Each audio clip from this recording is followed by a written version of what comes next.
Recently we covered the incredible reports made by a Russian known as Mr. Kasatskin deep within a coal mine in Rostov. Dated at over 300 million years old, it is these types of finds which are often suppressed from the public. It's seen by some as an imperative task to conceal such information, and this next object is no less fascinating or controversial. Dated as being a mere 50 million years younger than our prints deep within the mine, another artifact, thankfully exposed to the world.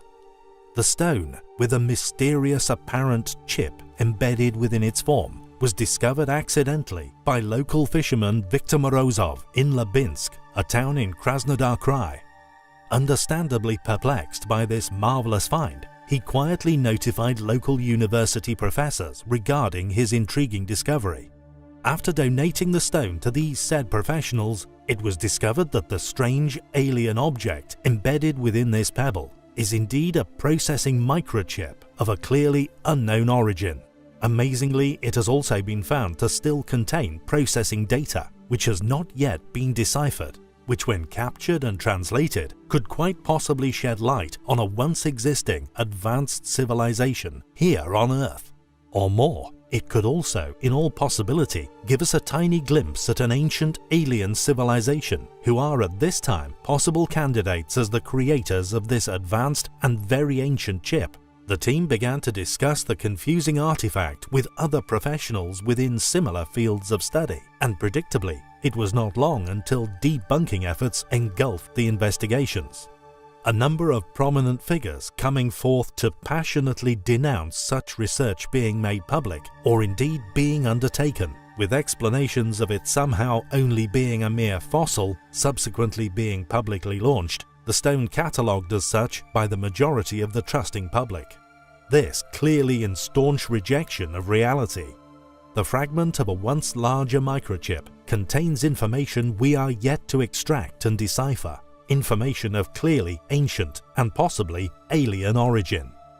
We just hope the specialists bestowed with the task of this important research, now convinced they have discovered that which will eventually rewrite the history books, do not discover that the object has disappeared without trace, a fate suffered by many other artifacts stumbled upon within our modern age, artifacts of an unexplained or otherworldly nature. Just who or what could have created this chip? What was its purpose? We will endeavor to keep an eye on this research. There has been a wealth of documented artifacts found within very ancient sediment, coal seams, minerals, and even stones and geodes, all indicating that a vastly different story has taken place upon our Earth to that of what the majority stubbornly persist in assuming. So many pieces of evidence, in fact, it seems that it has been an impossible task for an unknown group of tyrants who, for whatever reason, have attempted to conceal or suppress such discoveries, or more importantly, hide the historical tales in which they are all trying to tell us. And these next three are no exception. The Lanzhou stone, discovered in 1999 by Zhilin Wang in a remote mountainous area in northwest China. Upon research being undertaken, it was established to be unexplainable. The rock is made of an unknown material, and the metal artifact embedded within may quite possibly have alien origins. As reported in the Lanzhou Morning News on June 26, 2002. More than 10 geologists, physicists, and other specialists from such institutes as the National Land Resources Bureau of China, the Institute of Geology and Minerals Research, and the School of Resources and Environment all eventually studied the possible origins of the stone. The results of these examinations, the possible explanations for its formation or indeed origin, were never released. Amazingly, however, the scientists unanimously concluded that the stone is currently one of the most valuable in China or possibly the world. When pressed for further explanation, it was disclosed that the rock will apparently be extremely important for future research and, quote, archaeological studies. Any further disclosure regarding the scientists' discoveries has remained elusive. The Wolfseg iron has a similarly suppressed story, over 20 million years old, this extremely ancient and clearly once worked cube of iron may also have come from space.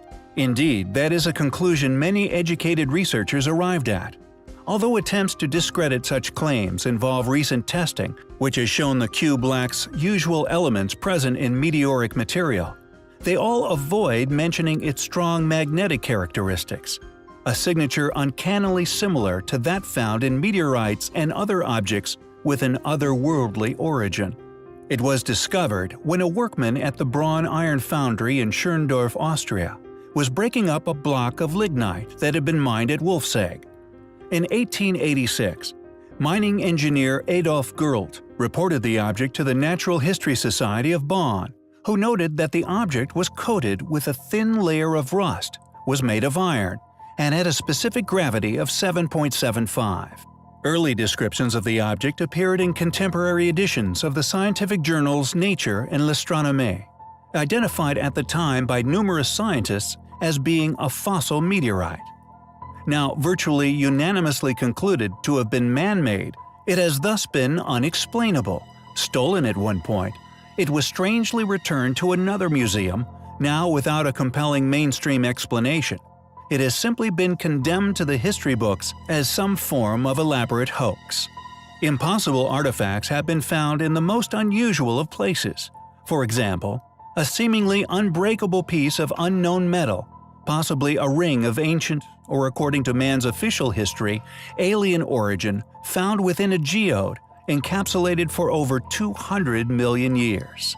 Most people begin with good intentions, but sadly, are often allured away by various means of temptation, subsequently allowing such relics to disappear into the archives of the past.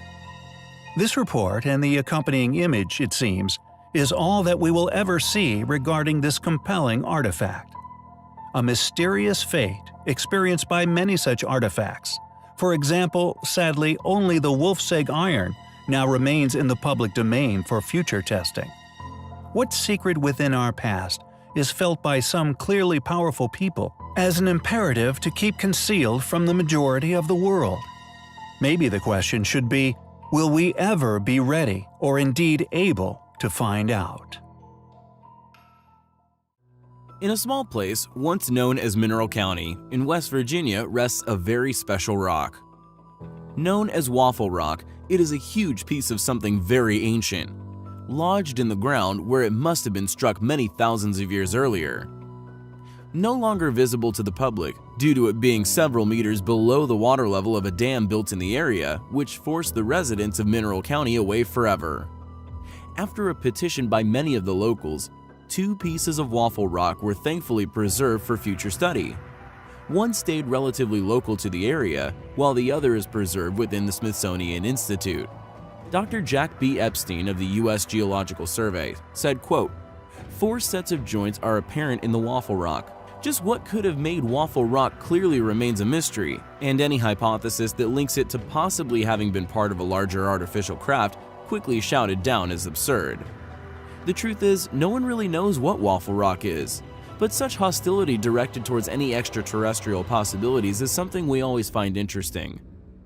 Waffle Rock appears to have a metallic gritting which runs through some of its form.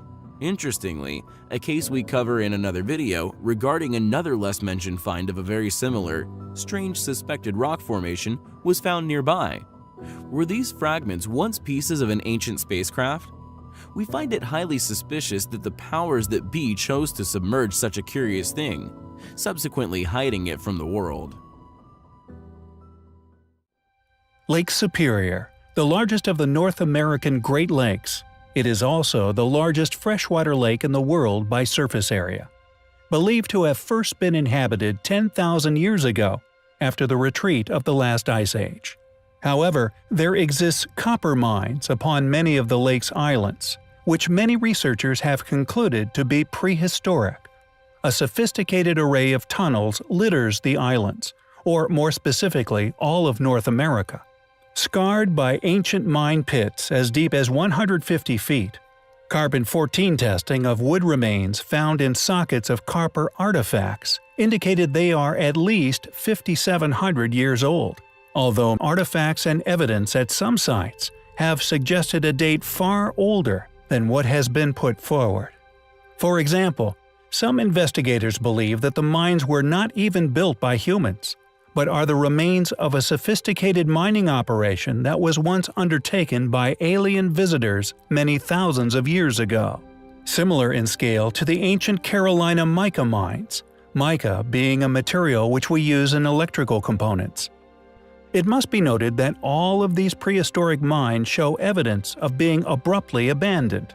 Whether this is evidence of the death of an unknown king or queen, or evidence for catastrophe is unknown. All along Lakeshore are vestiges of this once highly successful ancient operation. The most astonishing of remnants cataloged publicly has to be the enormous lump of pure copper found in 1771 near the bank of the Ontonagon River. In 1945, it was floated downriver on a raft by a James K. Paul and was eventually appropriated by an agent of the United States government. It was then shipped to Detroit and on to Washington, where it eventually slipped into the bowels of the Smithsonian.